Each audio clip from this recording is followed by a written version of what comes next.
Now we will conclude our series on black church men and women in the struggle for freedom. Last week, I talked about a time of retreat, and I talked about a time of retreat from 1880 to 1954. I want to underscore why I call it a time of retreat. There were a lot of good things being done during that time. Remember, earlier time period was a time of relief in which churches counted members and built bigger churches and bigger churches. And it was a good time. And it appeared that at last America would deliver on its promise after the Civil War. But then came the end to Reconstruction. Rutherford B. Hayes, who wanted to be president of the United States, sided with the former slave masters. I don't know if I right to say former slave masters, with the slave masters, that he would pull the federal troops from the South and in a sense give the South back to the slave masters for their vote. Thus he succeeded in becoming president and delivered on his promise. Protection for our people was removed, and the great gains during Reconstruction was removed. And out of that period came the KKK, the White Citizens Council, all these racist terrorist groups came during this period. And we don't hear of any serious, pervasive church fighting back. We don't hear of confrontation. We don't hear of either marching against, demonstrating against violence or any way in any that might be called confrontation against institutional evils.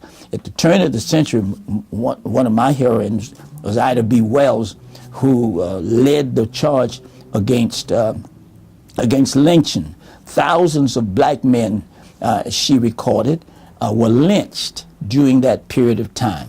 So now we come to a time of what I'm calling the revival from 1955 to 1968. In 1955, you remember a strange thing happened.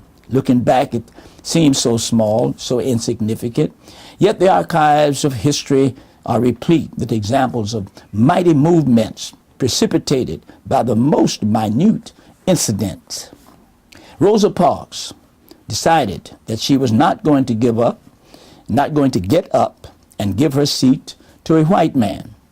Now, those of us who come up in the South, as I did, remember how humiliating it was to be seated, to pay your money, get off the bus, go back to the back door, get on the bus, and even back there, if a little white boy, a little white girl would come up and your gray-haired grandpapa was seated, he would have to give up his seat for these children. When she sat down, the people stood up. Well, the story has been told too often to need repeating here. Mrs. Parks went to jail, and to her rescue came a small group of people, but that was not the end. It was, in fact, the beginning of a new day. The insult was too much to take without retaliating. Something had to be done. When plans were laid to boycott the bus company, we were beginning to enter into the new phase of black church history. To whom would the mantle of leadership fall in this battle? A minister, who else? To whom have black people ever turned in the hour of deepest despair and direst need? Who else has been called on when a Moses is needed? Who else but a black minister? And in that hour, Dr. Martin Luther King Jr., a young minister, came forward to lead the people of Montgomery. But he came forward to do much more. He came forward to resurrect the black church, the beloved community, and thus we found ourselves in a period of the black church's revival. Dr. King came in the spirit of the early churchmen, in the spirit of the slave preacher, of the preachers of the slave era. It was the spirit of confrontation. Through his organization, the Southern Christian leadership conference, he was ready to challenge injustice and exploitation everywhere. Most assuredly, all churches didn't get involved. Maybe most didn't. Some had retreated so far that they didn't even know what was happening. Others had become so assimilated into everything white that they no longer thought of themselves as part of the folk. Still others, even further back, stood in the distance and hurled stones of criticism. Why not pray and wait? Why not trust God? Why not be patient? The whole church was certainly not aroused, but a great number shook off the slouch of retreat and joined the march and went to the barricades. And even further, some went to their death. The terms for the church's strategy changed occasionally. Sometimes it was called direct action. Sometimes noncompliance with evil. Sometimes selective buying. Sometimes nonviolent protest. Sometimes mass demonstration. Whatever the name, the meaning was clear. No more retreating. To the eternal credit of Dr. Martin Luther King Jr., the old banner of the black church was raised up high, and given enough time and distance, when historians can accurately assess the legacy of this great man, it might be recorded that his greatest contribution was that he revived the black church from its slumber and called it back from its retreat. They will note the gains, certainly the Voter Right Bill of 1964 and 65, the eradication of the legal underpinnings of discrimination and segregation, and the dignity and somebodiness now enjoyed by oppressed people from their struggle for justice. All of these and others are the fruit of the sacrifice, toil, blood of black church men and women. Now I want to move swiftly into the final phase, which I'm calling a time of reaffirmation, 1968 to 1990.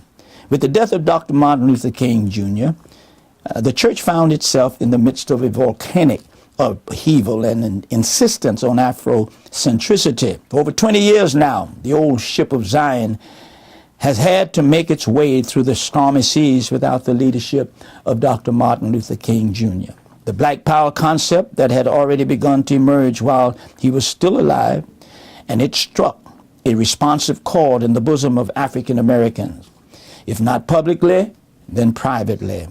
Nationalism was inextricably woven into Black Power. Dr. James Cone must be given credit for trying to incorporate a theology into this concept and thus keep the church relevant during this time. The concept of Pan-Africanism embraced African people everywhere. Nothing new, of course. It had been done, and it had been said, quote, "The more things change, the more they remain the same," end quote. And while the black church was involved in African Liberation Day ceremonies and programs, and the black church men and women were present at the historic African People Congress in Gary, Indiana in 1972, and in the late 70s and early 80s in the mass-based, independent, radical, nationalist, activist organizations like the National Black United Front, which I'm proud to say that I was the founding chair. It wasn't until 1983 when the Reverend Jesse Lewis Jackson decided that he would make a run for the White House that the black church stepped forward and became the dominant force. It was natural that the black church formed the backbone of this venture.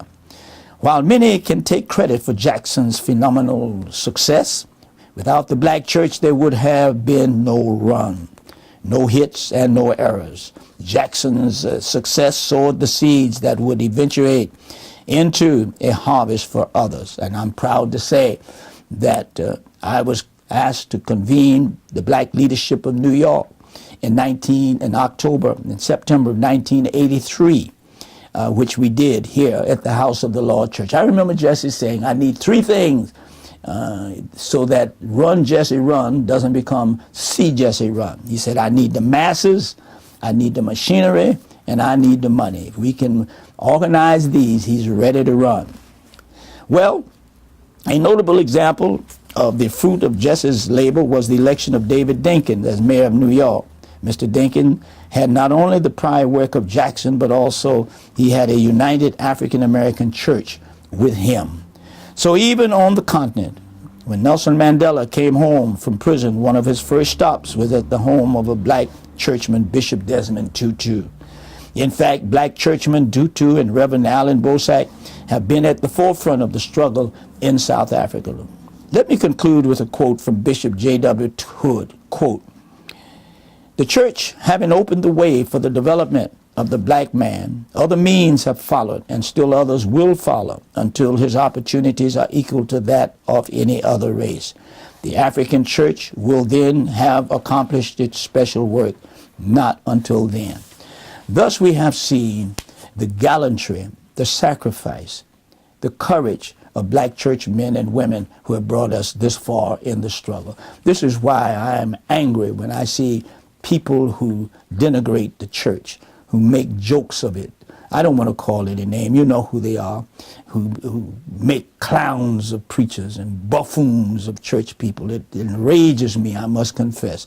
And it shows a deplorable ignorance and a lack of consciousness and a disrespect for racial pride. But thank God for the black church men and women who have brought us this far in the journey. And we are determined to go all of the way, as Bishop Hood has said.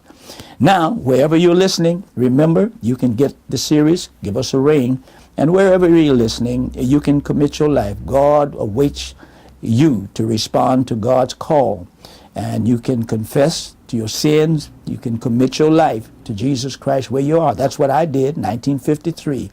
Gave my life to Jesus Christ, and God took over my life, transformed me, so that I stepped forth as a new creation that God had brought into being, and I haven't looked back since. God bless you.